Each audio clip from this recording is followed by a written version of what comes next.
G'day mates, welcome to the land of weird and wonderful critters. Crikey, look at this place. Australia is a massive island, a whole continent all by itself, that's been doing its own thing for millions of years. Think about it, while the rest of the world's animals were mixing and mingling, Australia was floating out here on its lonesome. This isolation is the secret sauce, the special ingredient that makes our wildlife absolutely bonkers and beautiful. We've got animals here you won't find anywhere else on the planet.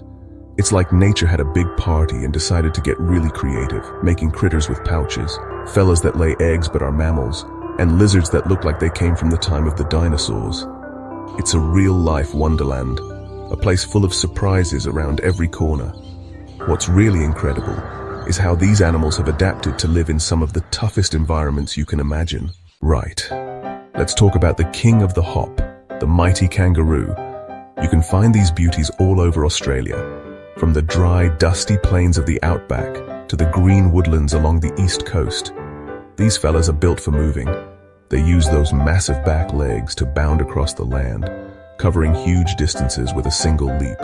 And that big, thick tail, it's not just for show, it acts like a third leg, helping them balance when they're hopping or standing.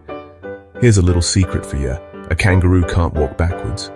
And get this, a mother kangaroo, or a flyer, can actually have 3 babies at once in different stages of development. How amazing is that? Talk about a super mum. Now let's slow things down a bit and look up into the gum trees. High up in the branches, you might just spot a koala munching away on some eucalyptus leaves.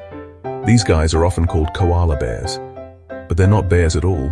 They're marsupials, just like their kangaroo cousins. You'll find them along the east coast of Australia, wherever their favorite food, eucalyptus leaves, is plentiful.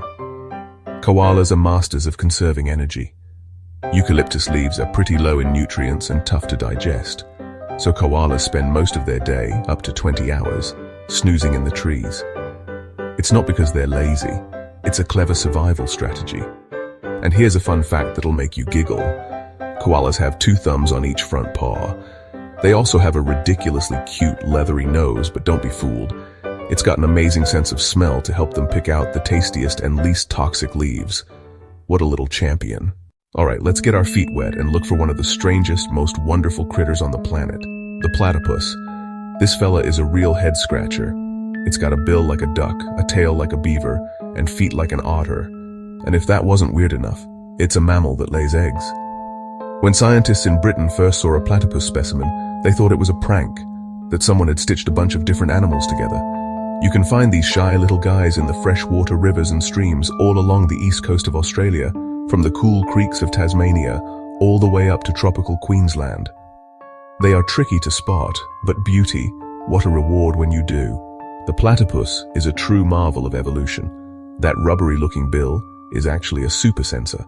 It's packed with thousands of receptors that can detect the tiny electrical fields given off by the muscles of their prey, like shrimp and worms, underwater. Now let's head up to the top end, to the tropical north of Australia, where the rivers are big, murky, and home to a living dinosaur. I'm talking about the saltwater crocodile, or the salty as we call them. These are the largest reptiles in the world, and they are the apex predators of their environment. They are ancient, powerful, and deserve our absolute respect. What a magnificent, dangerous beauty. These animals are so much more than just tourist attractions or pictures on a postcard.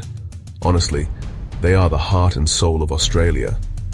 For our First Nations people, the Aboriginal and Torres Strait Islander communities, these animals are fundamentally woven into their culture, spirituality, and identity.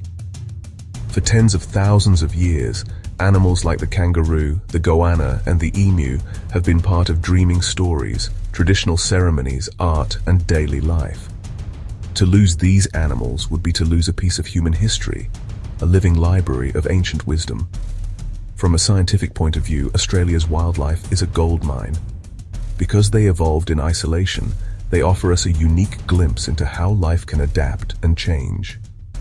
Studying a creature like the platypus helps us understand the evolutionary link between mammals and reptiles. Looking at how a koala digests toxic eucalyptus leaves could lead to new discoveries in medicine. These animals hold secrets that we are only just beginning to unlock.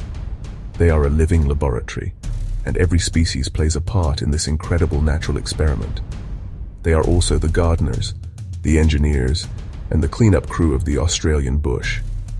Every animal has a job to do that keeps the environment healthy and in balance. Kangaroos and wallabies help manage vegetation and reduce the risk of bushfires. Finally, these critters are a massive part of what it means to be Australian. They're on our coat of arms, our money, and our sports team's logos. The sound of a kookaburra laughing at dawn, the sight of a kangaroo bounding across a paddock at sunset. These are experiences that define this country. Now you've met some of my favorite Aussie mates, but the story doesn't end here. The truth is, many of these incredible animals are in a bit of strife. Their homes are shrinking because of land clearing for cities and farms. Our changing climate is bringing more extreme droughts, floods, and those devastating bushfires which can wipe out entire populations. It's a tough gig for our critters out there, and they are counting on us to lend a hand. But don't you worry, because there is hope. The most powerful force for change on this planet is you. Yes, you. Every single one of us can become a wildlife warrior. It starts with learning. The more you know about these animals, the more you'll love them. Let's make sure that our kids and their kids and their kids' kids can still see koalas in the gum trees and hear the splash of a platypus in a creek. Be brave, be kind, and be a voice for those who cannot speak for themselves. Be a wildlife warrior.